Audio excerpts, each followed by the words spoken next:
안녕하세요. 헬메신입니다. 2024년 국가직구급 공채 면접시험 진행 절차 안내.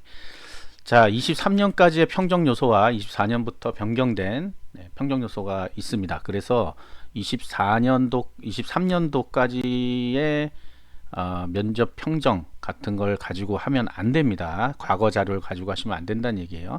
면접 항목이 바뀌었습니다. 바뀌었기 때문에 그에 맞춰서 준비를 하셔야 된다.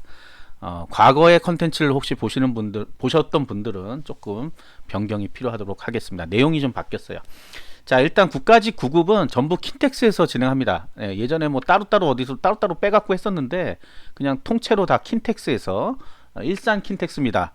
왜 우리 지역에서는 안 해요 이러는데 그냥 면접이기 때문에 한꺼번에 모여서 합니다. 그리고 오전 오후가 있어가지고 그 스케줄을 별도로 발표합니다. 그거를 봐야 돼요. 지금은 몰라요. 지금은 날짜는 정해져 있죠. 네, 날짜는. 지금 이 자료가 어디서 나온 자료예요?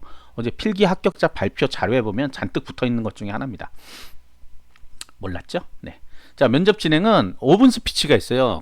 국가직 공무원에는 5분 스피치, 5분 발표라고 하죠. 5분 발표. 5분 발표가 있고, 그 다음에 경험 상황 면접이 20분. 그러니까 5분 발표, 5분 질의, 답변 해서 10분. 그 다음에 경험 상황 면접 20분 해서 총 30분 동안 진행이 됩니다. 네, 오전 쪽, 오후 쪽 이렇게 나눠져요. 자, 먼저 면접 안내 평정표라는 걸 작성을 해요. 네, 그래서 하고, 그 다음에 발표 과제를 검토한다. 이 발표 과제란 거는 어디 이동을 하면 거기에 쭉 있다 그래. 그 중에 내가 하고 싶은 거 해가지고 거기서 뭐 써도 되고, 거기서 뭐 종이 같은 거 주는데 거기서 저기서 써도 되고 그냥 머릿속으로 생각해도 되고 내가 할 얘기들 조리 있게 해도 되고 실제 이제 말할 때는 쓴 거를 읽는 거보다는 말하는 게 좋겠죠. 네, 발표 과제. 그 다음에 신분 확인하고 그 다음에 면접 진행한다. 여기서 여러분들이 착각하는 것 중에 하나가 면접 사진. 네, 면접 사진을 분명히 가지고 있겠지. 누가? 면접관이. 미리 보고 있겠지 들어오기 전에 라고 하지만 안 보고 있습니다.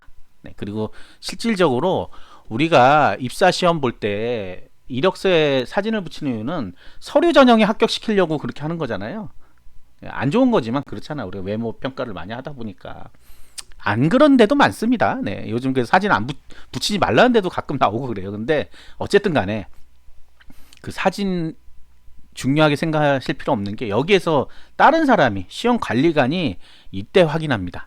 이때 확인하기 때문에 본인 사진이 뭐 잘못됐는데 어떡하냐 긍긍정정하지 마시고 이상한 사진 올리지 말란 말이에요. 그러니까 원서 접수할 때 이거 제가 그랬죠. 필기시험 플러스에서 면접까지 가는 사진이니까 생각을 잘 해보라고 생각을 잘 해보라 그랬는데 뽀샵 하는 거 말고 이상한 사진 올리신 분도 가끔 있어요. 자, 근데 뭐 그건 상관없습니다. 어차피 신분 확인용이라는 거야. 신분 확인용. 자, 그 다음에 이제 면접관은 평정표라는 거. 네, 요걸 냅니다. 갖다가. 그럼 여기다가만 체크해주고 끝나는 거예요. 여기에는 뭐가 있냐? 생월이라고 써있네. 생년월일. 생년월일 있어요. 그러니까 나이를 알 수 있어요. 응시번호. 직렬 있죠. 직렬. 그 다음에 장애인지 아닌지 이런 거 알 수 있냐고 물어보는데 있습니다. 여기 써있어요. 행정직에. 전국 장애라고 써있어요. 그러니까 장애인지 알아요. 그리고 면접을 장애는 장애끼리 봐요. 섞어서 보는 거 아니란 말이에요. 그러니까 안단 말이에요. 이거는 모를 수가 없는 겁니다. 그 생년월일이기 때문에 나이도 대충 알아요. 그런데 평정 요소에 그런 거 없어요. 나이 뭐 이런 거. 자, 평정 요소가 4개로 바뀌었습니다. 먼저 말씀드리면 4개. 가나다라. 자, 여기서 다시 올라갈래. 다시 올라갈래. 올라가서 뒤에 써 있어서 그래. 자, 그렇게 해서 이제 신호에 따라 면접시 입시를 하면 면접시험 평정표를 본인 기준 오른쪽 면접위원에게 제출한대. 그런 다음에 자 5분 발표 아까 했죠 하고 나가면 끝나는 겁니다. 자 5분 발표 시험장에 제시된 과제를 읽고 분석하여 발표한 내용을 준비하고 면접 시행 시작은 약 5분 내외로 먼저 발표해. 5분 내외로 저는 뭐 이렇게 생각한다. 근데 여기에 이제 하는 내용들은 윤리의식과 책임성 등을 평가한다. 그러니까 과제가 뭔가 그런 거에 대해서 얘기해 보시오 뭐 이런 게 있을 거예요. 가령 뭐 윤리의식이라 그러면 뭐 상사가 뇌물을 받았는데 뭐 이건 그냥 제가 생각하는 거예요. 뇌물을 받았는데 나까지도 같이 가려간다. 그러면 어떻게 해야 되냐? 아니면 잘못된 일을 시키는데 어떻게 되냐? 뭐 이런 거를 자기 생각을 얘기하는 거예요. 정답이 있는 게 아니야. 근데 이제 말을 조리 있게 잘 해야 되겠죠. 그런 것들. 그러니까 우리가 면접 시험에서는 사실은 말을 조리 있게 잘 하는 거, 그러니까 지식이 많아서 막 그걸 내뱉는 게 아니라 그때그때 상황에 맞는 얘기들과 그 다음에 어느 정도 형평성에 맞아야 되겠죠. 그러니까 우리가 생각하는 일반적인 상식과 맞아야 돼. 전혀 말도 안 되는 얘기를 해야 된다 그러면 안 되겠죠. 저는 같이 돈 받겠습니다. 뭐 이렇게 하면 일반 회사에서는 통할지 모르겠지만 공무원에서는 안 됩니다. 같이 뇌물 받겠습니다. 뭐 이런 거 있잖아요. 우린 조직을 위해서 받겠습니다. 뭐 이러면 안 된다는 얘기예요. 그러니까 일반적으로 생각하는 공무원으로서 자세를 벗어나면 안 된다는 얘기예요. 자, 그 다음에 경험 상황 면접, 응시자의 경험. 네, 아래 제시된 경험 면접 과제. 여기 있어요. 경험 면접 과제는 아예 써 있어요. 여기 근무하고 싶은 부처 기관과 담당하고 싶은 직무, 정책에 대해서 기술하고 응시 분야. 이건 미리 해놓으면 되겠죠, 여러분들. 그래서 미리 해놔야 되겠죠. 그래서 해놓고 그거에 대한 거를 묻고 답하는 거죠. 묻고 답하는 거다. 경험 상황 면접은 전 직렬 동일한 문제가 출제된다. 자기 직렬에 맞는 거야 돼요. 어떤 분은 세무인데 행정거를 몰래 베껴가지고 남이 잘 썼다고 그거 가서 그 얘기 하다가는 큰일 나겠죠. 네, 안 되겠죠. 자, 평정원서가 24년 1월 1일부터 바뀌었어요. 바뀌었다고 몇 번 말씀드렸습니다. 자, 그래서 여기 보시면 소통 공간, 국민들과의 소통하고 공감하는 능력, 헌신 열정, 국가에 대한 헌신과, 자, 이거 마침 뭐 도덕책에 있는 내용 같지만 이렇게 해야 돼요. 면접이기 때문에 어쩔 수 없습니다. 이렇게 해야 돼요. 본인이 아무리 다른 생각을 해도 이렇게 해야 됩니다. 창의성과 혁신을 이끄는 능력, 이런 게 이제 아이디어죠. 아이디어. 근데 공무원으로서 윤리의식과 책임성, 아까 윤리 책임, 여기 밑에 써있잖아. 윤리를 확립하고 헌법과 법령을 준수해라. 헌법과 법령을 준수해라 하는 내용들.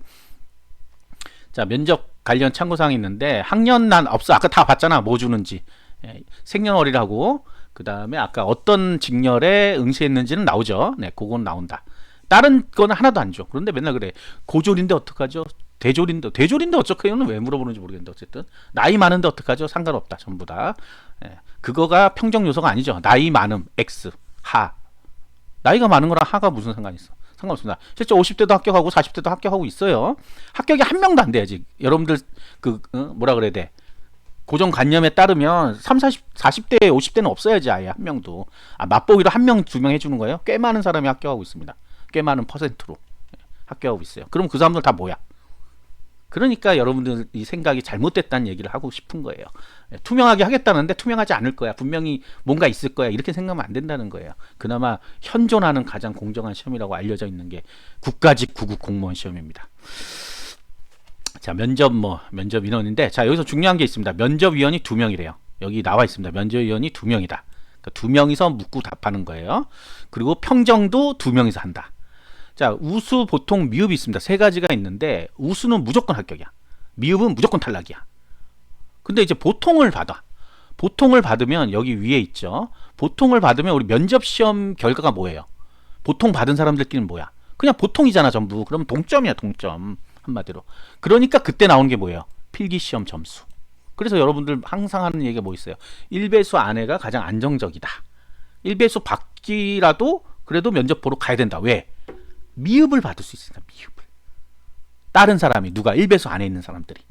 그 다음에 내가 1배수 바뀌지만 우수를 받을 수도 있잖아. 정말 나는 공무원 안 하면 큰일 날 사람이야. 2명이서 봤는데 저 사람은 이제 무조건 합격이야. 이럴 수 있다는 얘기예요. 그래서 어쨌든 간에 요건 이제 기적 같은 일이 될 수도 있지만 요거는 흔한 일입니다. 흔하다는 거는 있는 거야, 케이스가. 우수는 거의 뭐 알 수가 없어요. 나오는지 안 나오는지. 근데 미흡은 받았다는 사람들이 종종 나옵니다. 자기가 미흡을 받았다는 걸 알 수는 없어요. 당신 미흡이니까 가 이러지 않는단 말이야. 근데 내가 점수가 합격선보다 훨씬 높은데도 떨어지는 경우가 있어요. 최종 합격자에 당연히 합격했을 거라고 생각하고 뭐 여행도 갔다 오고 그랬는데 보니까 떨어졌다. 등수도 뭐 3등, 4등인데 이런 경우 가끔 있습니다.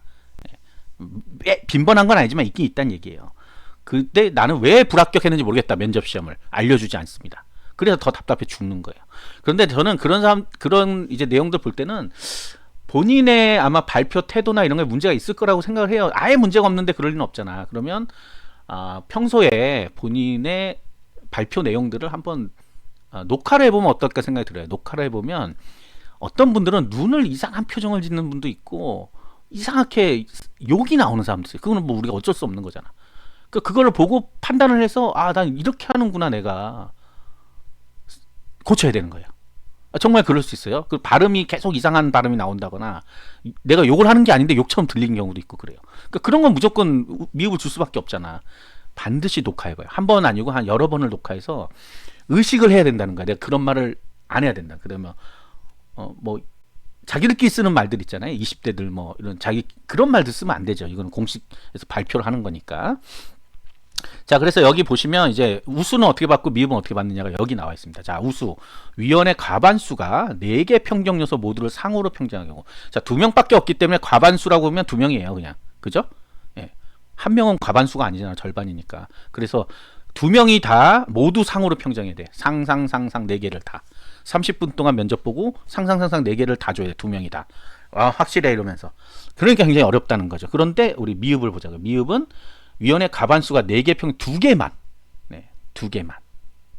그 다음에 위원회 과반수가 어느 하나의 동일 평정수 대하여 하루 평정한 경우. 그러니까 이거 굉장히 사실은 쉬운 거예요. 딱 보고 아, 윤리 책임 너 하야. 2명 다. 그러면 미흡이야. 상상상 한대. 그 다음에 또 하나. A라는 사람은 가와 다를 하를 줬어. 가와 다를 하를 줬어. B라는 사람은 나와 라를 하를 줬어. 그러면 2개를 합치면 4개 다 하죠. 그래서 4개 다 하면 2명이니까. 자, 그렇게 되면 미흡이 뜬단 말이야. 그럼 생각해보면 미흡은 받을 수가 있겠죠. 맨날 받겠다는 얘기는 아니지만. 그런데 그렇게 미흡에 우리가 지금 생각해보면 미흡을 엄청나게 많이 준다는 아니에요. 아니에요. 근데 들리는 소문에 의하면 있다. 분명히. 없진 않아요. 있어. 그래서 하고 싶은 말은 뭐냐면 우리가 상을 받을 정도로 연습을 해야 뭔가 준비를 해야 중이라도 받는 겁니다. 어떤 사람들은 중이라도 받겠죠. 중 받으면 뭐야? 보통이잖아. 보통만 받아도 되겠어. 이제는 국가직 공무원 이게 바꾼 이유가 있어요. 요 항목을 면접을 좀 더 강화시킨다고 해서 이렇게 바꾼 거예요. 그렇기 때문에 중요한 요소란 말이죠. 면접 자체가. 예전처럼 뭐 가면 뭐 쓰레빠만 안 신고 가고 뭐 욕만 안 하면 합격이야 이런 시대는 아니란 말이에요. 근데 이거를 위기를 못 느껴. 왜? 선배들이 자꾸 그 얘기를 하거든. 가보면 별거 없다. 물론 갔다 와서 아무런 문제가 없는 사람도 있어요. 근데 어떤 사람 막 눈물 흘리고 왔다는 사람도 있고 워낙 케이스가 많고 6천 몇백 명이 지금 합격했죠. 그 케이스가 굉장히 많잖아요. 나한테 어떤 일이 일어날지 모르니까 우리가 준비를 하는 거예요. 시험이란 게 그렇잖아. 어떤 문제가 나올지 모르니까 준비를 하는 거지. 뻔한 게 나오면 뭐하러 준비해요. 그것만 4개면 4문제만 외워갖고 가지. 그래서 준비는 반드시 해야 된다. 면접 준비 안 하겠다는 분은 포기하는 겁니다. 그냥 포기하면 다른 사람의 기회가 넘어가는 거죠. 그리고 이 시험 평정 뭐라고 되지? 위원? 면접 위원들도 사람이기 때문에 딱 보면 압니다. 그리고 이것도 약간 전문가잖아, 본인들도. 그러면, 이 친구는 그래도 뭔가 준비하려고 한 사람, 안 하려고 한 사람, 하러 가려다가 중으로 가는 사람이 있는 반면에 상을 주려다가도 하러 갈 수가 있겠죠. 뭐 전혀 준비 안 하고 갔구만, 이러면서. 어떻게 시험을 통과한 거야? 이 정도. 뭐 전혀 다른 소리를 한다거나, 물어보는데 막 따진다거나 이러면 안 돼요. 면접은 면접 시험이야. 그러니까 면접이란 게 그냥 뭐 예전엔 통과 의뢰다 뭐 그냥 지나가는 거다 이랬는데 이제 그런 거 아닙니다. 그렇기 때문에 특히 국가직 더 그래요. 반드시 시험이기 때문에 대비를 해야 되고 공부를 해야 되는 거야. 공부가 뭘 책을 많이 읽고 이런 공부가 아니라 대비를 할 수 있는 공부를 해야죠. 이런 질문을 했을 땐 이렇게 대답을 해보고 정답이란 건 없어요. 누가 면접에서 자꾸 정답 찾고 앉아 있던데 면접엔 정답이란 게 없어. 다만 아까 얘기했던 윤리나 어떤 이런 걸 벗어나면 안 돼. 뭐 폭력적인 걸 얘기한다거나 뭐 욕을 한다거나 이 사람들한테 따진다거나 면접위원들한테 문제를 냈는데 따져. 아니 이게 더러운 공무원을 나보고 얘기하라는 거야? 막 이러면 안 된다는 얘기야. 문제는 문제일 뿐이에요. 그거를 해결하는 능력을 보고 싶은 거야. 그딴 거 왜 물어보죠? 이러면 안 된다는 얘기입니다. 그래서 그런 것들을 지금 한 달 정도 남죠. 5월 20 며칠이죠. 시험이. 한 달 정도 남았는데 5월 29일인가 그래요. 그리고 개별로 따면 6월까지 넘어가죠. 그래서 반드시 한 달 내에 본인이 잘못된 습관, 말할 때 잘못하는 습관, 끝에 꼭 뭐 C를 붙이는 사람들이 있어요. 이렇게 나와요. 근데 발표하는데도 그래. 실제 방송하는데도 그러잖아요. 저도 아마 여러분들이 느끼는 저만의 뭔가의 특징이 있을 거예요. 근데 저는 못 느껴. 맨날 똑같이 하지만. 그러니까 그런 것들이 분명히 있습니다. 그걸 고쳐야 된다는 얘기예요. 나쁜 거면 고쳐야지. 괜히 웃는다거나 어떤 분은 말하면서 괜히 웃어요. 어떤 분들은 괜히 울고 그러면 안 된다는 겁니다. 이건 시험이에요. 그래서 반드시 요거. 그리고 본인이 이제 직접 못하겠다 그러면 동영상, 인강, 뭐 학원 가야 됩니다. 인생이 걸려 있잖아. 어떤 분들 무조건 학원 가야 되냐 물어보는데 한 번도 뭐 발표도 안 해보고 한 번도 뭘 안 해봤다는 분들은 사실은 추천합니다. 가는 거. 한 번도 안 했기 때문에. 그런데 자기가 뭐 대학 다니면서 해봤다, 뭐 어디 가서 좀 해봤다 하는 분들은 이 취지를 잘 알잖아. 면접 시험의 취지가 뭐야 지금. 공무원으로서 자세가 어떠냐. 그 다음에 과연 일을 할 수 있는 능력이 있느냐. 뭐 요 정도 보는 거잖아. 이미 지식에 대해서는 필기 때 평가했잖아요. 그러니까 그 외의 거를 지금 보고 싶은 거잖아. 거기에 맞춰서 준비하면 되는 거예요. 거기 뭐 인강이 됐든 뭐 책이 됐든 책이 새로 나왔나 모르겠어요. 뭐 그거에 맞춰서 준비를 하면 된다. 그다음 뭐 스터디 그룹 같은 것도 만들고 그래요 보통은. 근데 뭐 꼭 좋은 건 아닙니다. 근데 좋은 거 하나 있죠. 남들 앞에서 얘기할 수 있다는 거 굉장히 중요한 거예요. 예. 왜 이 시험 자체가 남들 앞에서 얘기를 해야 되는 거니까. 근데 모르는 내용을 또 얘기해야 될 것도 있고 대처하는 능력. 그래서 반드시 잘 준비하셔가지고 합격하시기 바랍니다. 지레 겁먹고 포기하지 마세요. 면접이 그렇다고 막 사람을 뭐 굉장히 괴롭히는 시험은 아니에요, 분명히. 그리고 착각하지 말아야 될 게 구술 시험하고는 다릅니다. 구술 시험은 정답을 끌어내는 게 구술 시험이에요. 우리 지금 시험 봤던 필기 시험의 정답. 자, 뭐 누구 한 왕은 누굽니까? 이렇게 물어보는 거예요. 그러면 그거야. 아니면 뭐 뭐뭐에 대해서 얘기해 보세요. 정답을 알고 싶은 거야. 그런데 이 면접이란 거는 구술 시험이 아니야. 그러니까 시험은 맞는데 이런 상황이나 어떤 이런 자기의 윤리관에 대해서 얘기를 하라는 거지 정답이 있는 건 아니에요. 그러니까 정답을 찾으려고 하면 안 되고 맞추려고 하면 안 되는데 아까처럼 틀에서는 벗어나면 안 된다. 틀에서는. 이거는 일반 무슨 대기업 공채 보는 거 아닙니다. 뭐 벤처기업 보는 거 아니에요. 벤처기업에서는 독특한 아이디어 좋아하잖아요. 그런 거 원하는 건 아니에요. 그러니까 그걸 잘 맞춰서 준비하시기 바랍니다. 구독과 좋아요, 알림 설정 감사합니다.